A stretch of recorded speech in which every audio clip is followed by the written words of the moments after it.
From Lego sets being entirely copied by this secret company to the Office set from Fat Mojo, here are some of the most notorious fake Lego sets you have to check out. And for starters, we've got this super sports car knockoff with 6 golden wheels. For the real Lego version, it only has 4 wheels and an opening door with a cop hiding in the trunk. And during a drop test, both cars took a nasty fall but surprisingly sustained minimal damage. But for the crash test, the Lego car was slingshotted into the sky and it bounced high with parts flying everywhere, though the wheels stayed intact. The knockoff car also survived with some front damage but could still drive, even with a few missing parts. And for the speed test, the Lego car reached up to 10 miles an hour before losing tires. And the knockoff claims to go 120 miles per hour, but it's actually just 12 miles per hour in real life, and also lost a tire. Next, here's a set from one of the greatest Pixar movies ever, Up. Now, with this Lego set comes a knockoff set with unique pieces and 2 minifigures. And when it comes to the fake Lego Up house set, there are a few noticeable differences that stand out. One of the first things you'll notice is that the minifigures come with disassembled legs. This isn't entirely surprising for knockoff Lego sets, but it's still a bit of a letdown compared to the genuine Lego minifigs. Then there's Doug, the beloved dog from Up. In this fake set, his snout is completely flat, making him look quite different from the original Lego Doug. It's pretty disappointing, especially for the fans who adore the doggy's unique look that he has. And as for Kevin, the kid from the movie, his legs don't even move because they are just short legs. This seems consistent, however, with the original Lego set where his legs also remain stationary. However, it is worth mentioning that Kevin's backpack in the fake set has some intriguing details that add a nice touch to the overall design. Another peculiar aspect of this set though is the bottom of the fake bricks. Instead of the usual circle bottoms found on original Lego bricks, these ones have lines. Despite this difference, they fit just fine with genuine Lego bricks, which is a relief if you are mixing and matching between pieces from real and fake sets. But from a distance, it's quite hard to tell that the set is even fake at all. Moving on though, we have the notorious fake Lego brand called Lepin. They basically take popular Lego sets and shamelessly just copy them, but with a strange twist. For example, everyone loves the Lego Movie 2, right? Well, Lepin, I'm just gonna say Lepin, decided to rebrand as Lepin Bricks 2. That's kind of funny. I can't help but be annoyed by this blatant ripoff, and I'm sure you'd be annoyed by their lack of creativity as well. I mean, just look at the two side by side. It's a one-to-one copy. Why couldn't they just come up with their own original toy? I'm not so sure. They're not even trying to hide their shamelessness. And if that ripoff wasn't already bad, just wait until you see even more of Lepin's horrific releases. So, we all know what this is, right? It's one of Lego's beloved themes, Lego Star Wars. I mean, I can't exaggerate enough that it's one of the most popular movie franchises in the world, and Lego has created countless Star Wars sets over the years. But, of course, Lepin had to jump on the bandwagon with their own version called Lepin Star Warners? WNRS? Yes, you heard that right. Star Warners. Or however you're supposed to say that. It's like a kid asking their mom for McDonald's, but the mom just says, yeah, they got McDonald's at home. Yeah, no, we got McDonald's at home. And speaking of Star Wars knockoffs, Lepin also released another version called Lepin Star Plan. And instead of epic battles with lightsabers, this set suggests that characters are simply planning something in the stars. The whole idea of turning Star Wars into Star Plan just doesn't make any sense. They're basically copying Lego's homework, but asking ChatGPT to make it slightly different. I mean, the name change strips away all the excitement and adventure that the original Star Wars sets have. I mean, seriously, I don't know what they're trying with this. Of course, so let's move on to Lego Ninjago, another very popular theme among Lego fans. But of course, the same company, Lepin, strikes again with their version called Lepin Ninjago Thunder Swordsman. Why Thunder Swordsman? It's such a poor attempt to mimic the popular Ninjago theme, but the name makes absolutely no sense either. And instead of the thrilling adventures of the Spinjitzu masters, we get something that sounds like a weather forecast. Thunder Swordsman.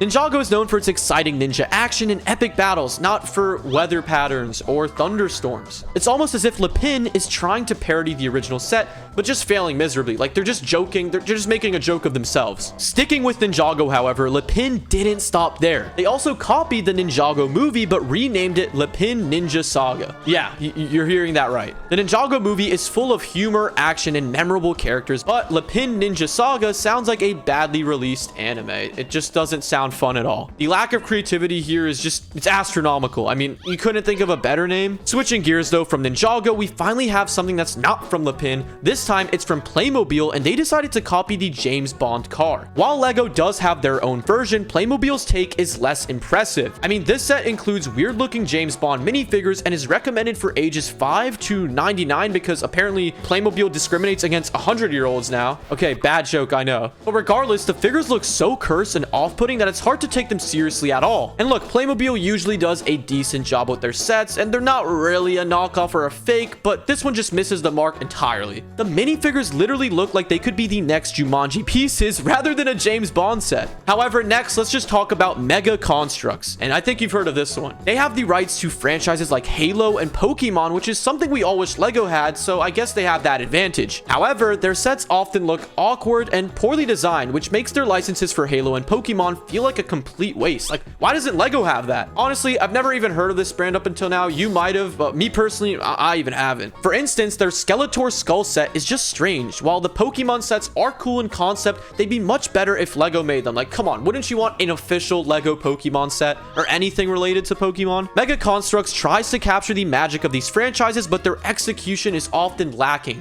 Like, their execution is just horrible. Speaking of horrible, it would be pretty bad if you didn't subscribe right now. The builds are clunky and the minifigures look so off, making you wish that, again, Lego had the license instead. Now, here's a weird one, a fake Lego Minecraft set. And I feel like there's a lot of these. This is a set by a brand called JLB, no, not JBL like the speaker, and it looks so wrong on so many different levels. Sure, it's simplistic with poor coloring and design, but there's also another knockoff brand called My World, which produces low quality Minecraft figures and sets as well. They're blatant ripoffs, and they don't even come close to the quality of the real genuine Lego Minecraft sets or figures or anything related to it. The whole point of Minecraft sets is to capture the blocky charm of the game, but these knockoffs just end up looking cheap and unappealing at all. The pieces don't fit together well, and the colors are all just off. I mean, making it a far cry from the real deal whatsoever. But I mean, hey, until the official Lego Minecraft sets came out, maybe you had to buy these. I'm not sure what really came first. Moving on, let's look at the Avengers Helicarrier. Everybody knows the Avengers Helicarrier, but once again, Lapin is behind this knockoff again. And instead of Lego Marvel superheroes, we got Lapin Super Escort. That's a crazy name. Yes, you heard that right. They decided that superheroes are now called super escorts, as if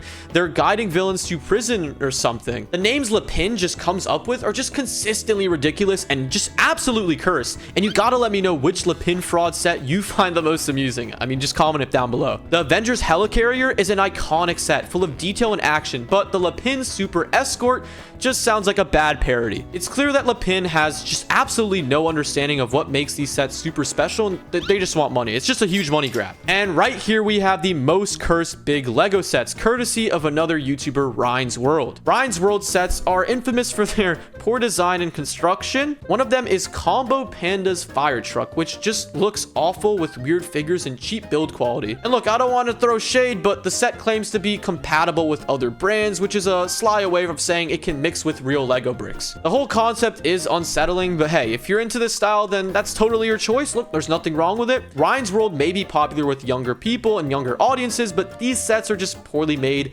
fall apart easily, and don't offer the same play experience as real Lego. I mean, they could have tried a little better. I mean, hey, it's your decision. Next though, let's talk about the Lego Ninjago Temple of the Dragon Energy Core set and its knockoff from AliExpress. Yep, AliExpress this time. At first glance, the boxes look quite similar, but a closer look reveals some telling differences. The real Lego box has a more muted, refined color scheme, while the fake one is oddly shiny and almost like they used some cheap paint for it. And when you open the boxes up, the differences become even more apparent. The bags in the knockoff set are completely different from what Lego uses. The plastic feels cheaper, and the numbers on the bags look like they were hastily stamped on, as if no one even cared about the details. I mean, how do you make plastic feel cheaper? It's plastic. The instruction booklet 2 in the real Lego set is well made and comes with a nice cover art, but in the knockoff, the booklet is a lot smaller, has no cover art, and they really skimped out on the details. The stickers in the fake set also look off with a different backing and an odd feel. And from a distance look, the knockoff might look similar to the real Lego, but once you start handling it for real, you can tell something isn't right. The pieces don't really really fit together well, and they sometimes just get stuck or just even hard to take apart altogether. The stickers don't match the piece colors at all, just making the set look mismatched and cheap even more. When you compare the minifigs side by side too, the differences are even more clear. On the right, we have the fakes, and on the left, the real ones. Lord Ross in the knockoff set looks like he's had a rough night out, to say the least, with a misprinted head and an arm that is one sneeze away from completely falling off. And Kai, well, his face looks like it was drawn by someone who doesn't know symmetry at all. The head won't stay on, and the arms are looser than a politician's promises, and overall, the minifigs scream,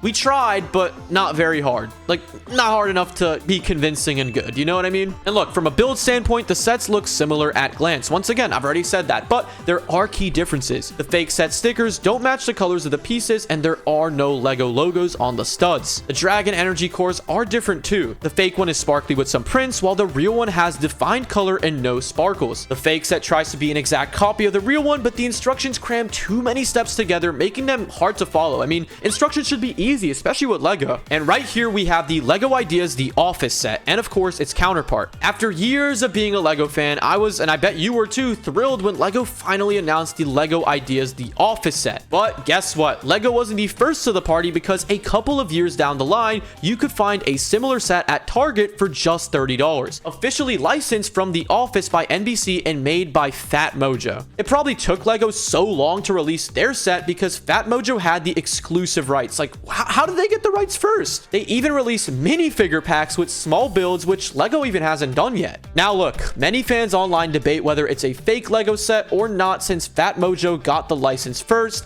but let me know what you think in the comments. I'm not so sure. It's still not really Lego at the end of the day. I don't know. The Fat Mojo set also includes only 3 minifigures: Michael, Dwight, and Jim. The Lego set, the real one, on the other hand, includes a ton of minifigures. I mean, just look at this one, this one, this one, and even this one. The Fat Mojo figures tower over the Lego ones, which look a little ridiculous since the rest of the pieces are in scale with Lego pieces. I'm not really sure why they did that. And of course, the builds themselves are also different. The Lego set has an exterior, while the Fat Mojo set doesn't. And inside, the Lego set is more detailed and condensed. Michael Scott's office in the Lego set is removable and packed with details like a megaphone, awards, the world's best boss mug. I mean, how could anyone forget that? While the Fat Mojo office has some nice touches also, but it does lack the charm of the Lego version. I mean, you just can't compare the both of them. The Lego set, the real one, also includes a meeting room and Phyllis's and Stanley's desks, complete with fun details like the Homer Simpson nod and a trash can fire. Even like the very small builds or the small little details like the stapler in Jello are included as well. That's pretty cool. Jim and Dwight's desks in the Lego set are also detailed and proportionate, while the Fat Mojo set just looks ridiculous with its oversized figures. I mean, it doesn't even make sense. It makes zero sense.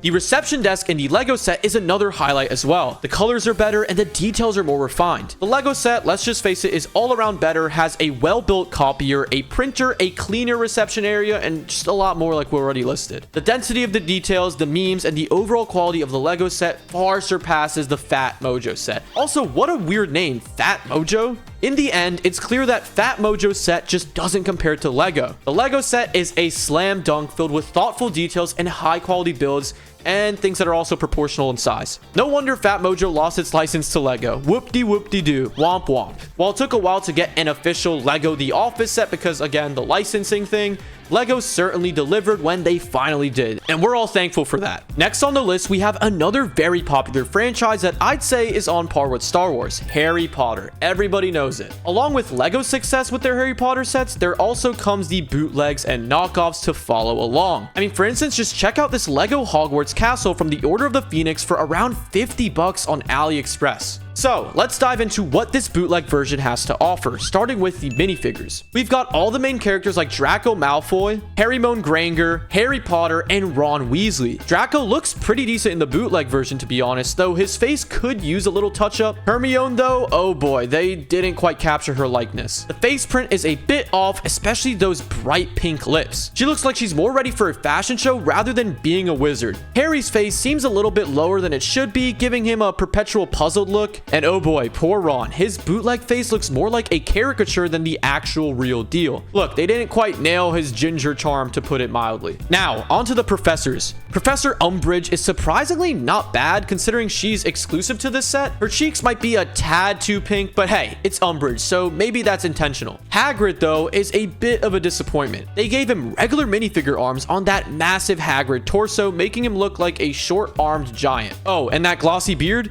It's a bit much for even Hagrid. Dumbledore's looking alright, though his beard and hair alignment could use a bit of magic, if you know what I'm saying. And Snape, well, he's actually pretty cool in this bootleg version, with that unique purple torso and those menacing bangs. Now, let's talk about the castle itself, because this Hogwarts is imposing, to say the least. It's built with these large pieces that give it that grand, magical feel. The stained glass windows and the gargoyle touches are nice, but there are some quirks like the odd paint job on some of the details. Professor Umbridge's office is a highlight, complete with those cute kitty stickers because of course she would have those, and the greenhouse is another cool addition with those creepy mandrakes straight out of the movie. And look, the build itself is fun even if it's not super detailed, and honestly this might be one of the very few fake or knockoff sets that I'd accept, especially if you missed out on the past Harry Potter sets. Coming up next, check out this authentic LEGO Star Wars Republic gunship with its bootleg counterpart. First off, take a look at these two gunships side by side. Can you even tell which is which? Look, it's not always easy, but a closer inspection does of course reveal some key differences. One major area where the fake set falls short is in the minifigures itself. I mean, let's be honest, fake minifigures always stand out. It's 7 in total for the authentic LEGO set,